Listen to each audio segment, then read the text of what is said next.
نو خیاران خلق پر خلقو کی سوک دی پیغمبران زد پیغمبر صلی اللہ علیہ وسلم نه زمونږ پیغمبر صلی اللہ علیہ وسلم نه مخکې تاسو له یو پیغمبرانو مثال در کوم بس لکه هوښیارتوب د یعقوب علیه السلام یوسف علیه السلام ورته وویل هغه زوی إني رأيت 11 كوكبا والشمس والقمر رأيتهم لي ساجدين پلاره ما ستوري او نور او سپومۍ ولیدو چې ما ته سجده کوي خوب یې ولیدو نو یعقوب علیه السلام دومره هوښیار انسان دی زه ظالم چې د خوب تعبیر هغه ته معلوم خوب تعبیر خو الله هغه له دا علم ورکړی دې هوښیارتوب ته ګوره چې خپل زوی ته ووایي چې لا تقصص رؤیاک علی اخوتک دې وروڼو ته به دې دا خوب نه بیانوي دې ته هوښیارتوب وایي ها پوه شو چې په دې مقام به دا وروڼه تا سره حسد کوي نو کله خلک نعمتونه پټوي د دې د لاسه چې څوک ورسره حسد به نه کړي نو دا به نه وي هغوی ته زویه دا هوښیارتوب دی که نه ها دویم ځای کې هوښیارتوب له راشه هغوی پسې رالو چې کله مشوره وکړه چې د یوسف علیه السلام بوزي او زوی ته به ګزار کړو رالو نو وایي پلاره دی موږ سره پرېږده موږ سره به لوبې وکړي موږ سره به سازت کړي موږ یې خیال ساتو نو هغه ورته ووایي دوه خبرې دي یو خو زه په دې غمجنه کېږم چې دی زما نه جدا کېږي یعنې زه دا نه خوښوم چې دی زما نه جدا شي دویمه دا چې زه یېرېږم چې شر مخې ونه خوري څومره هوښیار انسان دی ګوره یعنې د اول نه دا خبره زړه کې پرته ده چې زه یېرېږم چې شر مخ به وخوري دا خبره ولې وکړه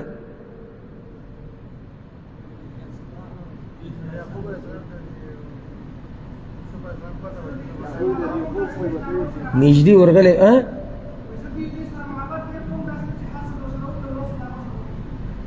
کېدای شي ستاسو دواړو دا جواب نږدې دی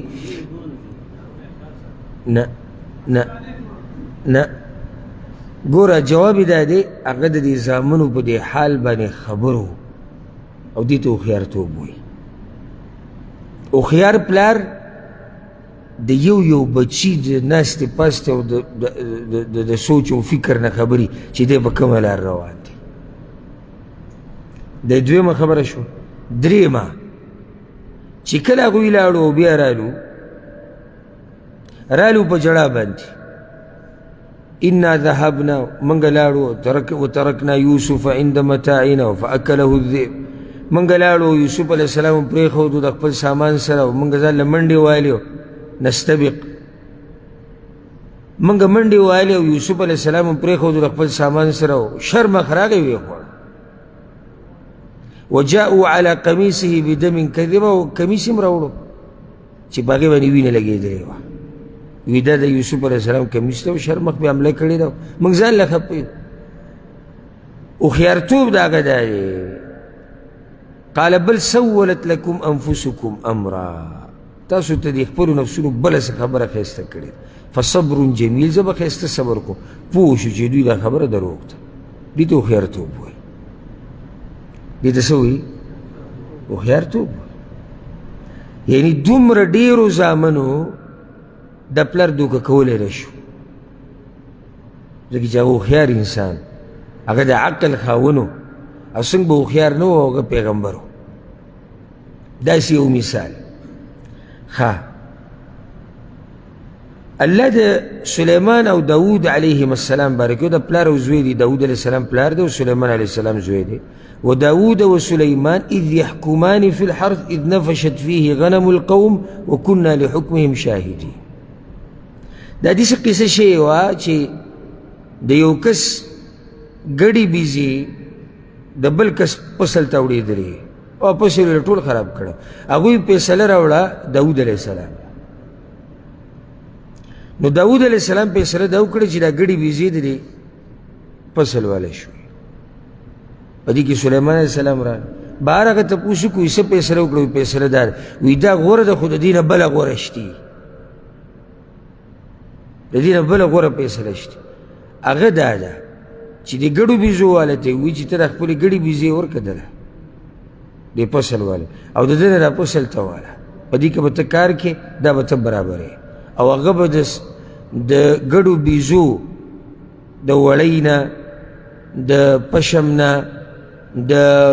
پیو نه د دې نه به هغه ځان له پیدا وي تر هغه وخته پورې چې دا فصل بیا قشان شي څنګه چې مخکې و او کار به پکې تکې نو بیا به خپل فصل ته واپس ورکړي او دنه به ګډې بیزې والي الله د سلیمان علیه السلام دا فیصله غوره کړه ففهمناها سلیمان دې ته هوښیارتوب وایي دغه شان هغه دوه زنانه چې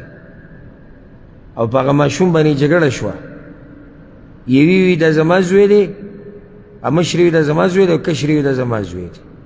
فیصله داود علیه السلام له راوړه نو هغوی ماله چاړه راوړي په منځ به دوه ټوکړې کړم نیم به ستا شي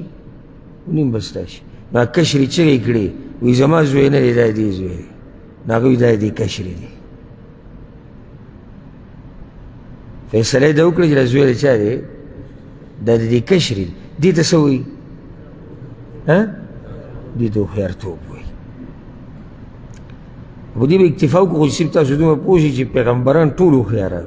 نور د پیغمبرانو ډېرې قصې شته ډېرې زیاتې بیا ورانه خبره اوږده شي او موږ د پیغمبرانو ټولو پیغمبرانو خبره نه کوو موږ د خپل پیغمبر صلی الله علیه وسلم خبره کول غواړو